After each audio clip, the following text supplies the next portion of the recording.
Hey everybody and welcome back. This is the next character in Paperbound Brawlers. We're getting close to the end here. We only got about 2 more videos to go in the whole character lineup. But this is Samurai Eddy. This is Eddy's, I think, really second costume, but he has kind of 3 forms. He has his original, he has the one where he changes into a ninja, and this is his third one, which changes into a samurai. This version was DLC. I remember it came out in January of, I think, 2016, sounds about right. Matter of fact, little behind the scenes stuff, there actually was supposed to be another one for Jasmine. Maybe I'll put a little thing up here. Jasmine was supposed to have this whole new edition. She was going to be a ninja as well, but that happened to be one holiday where I was hit with a major illness, sickness, just a flu, but it was just dreadful. I was trying to work through it. I managed to get Samurai Eddy done. I got really close to finishing Jasmine, the ninja. I don't know what we called her at the time. It was so close. I was kind of near the finish line, but I just was exhausted and could no longer continue. So we had to, just release what we had. And pretty much what we had was Samurai Eddy, completely done. Now, if you look at his original form, it's terrible. I mean, if I may say, look, it's good, it's competent, whatnot, but it is so incredibly static. And it just presents him as is, right? He almost has no motion. Well, it was time to change that up. He needed to be, striking a powerful pose. I mean, the guy he's a samurai after all, right? So he needed that. So I went back and looked at some old samurai paintings and whatnot and just kind of used a lot of their dynamic poses, their really aggressive posing, and just brought it into the character. And it's something that really was needed. And you can see here, it flows really nicely. Matter of fact, here I'm doing the head separate. Sometimes I'll take a piece of the character and do it separately so I can move it around. You can see here I can kind of put it behind him and then erase stuff that I don't need. And for some reason I'm doing it for the 3rd time.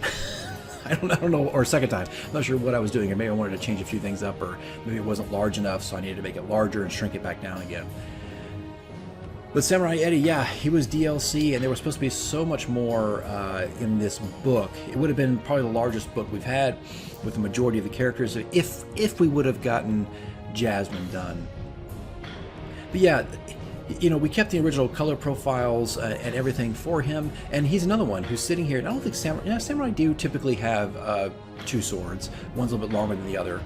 But you can see here, again, we're adding those little flavors, little accents with the white marks on his skin that reflect the costume he's in. And of course, here I am putting in the last bit, the samurai sword, foreshortened, and we kind of changed a lot of its depth and dimension, transformed it a little bit, and went through. And of course, you don't always follow your sketch, right? You look at the sketch back there. I'm not following it, at all practically. That's just, it's more of a suggestion back there that you're working with.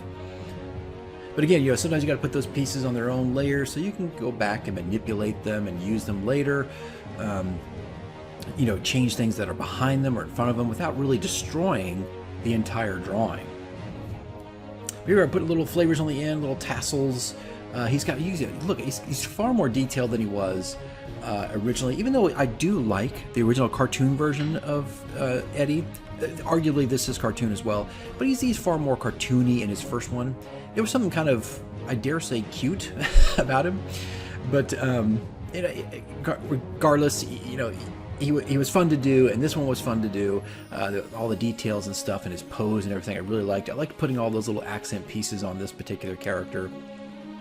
But yeah, desperate, so desperate. He needed a really dramatic change. So now we're still in Sketchbook, as you can see, and I'm putting all those final touches on, the last little bits of value. He's got more value, of course, just like a couple of other more complicated characters. And here we are, dumping everything on him in Photoshop, going back to his original colors, adding a little bit. Again, he's got 2 swords. Of course, he doesn't have it in game, but here he's got it. Here we go, we're wrapping it up. And transition, there we go, there's the final look for Samurai Eddy, and we've got 2 more videos to go and we'll be all finished. Thanks guys for checking in. We'll see you in the next one.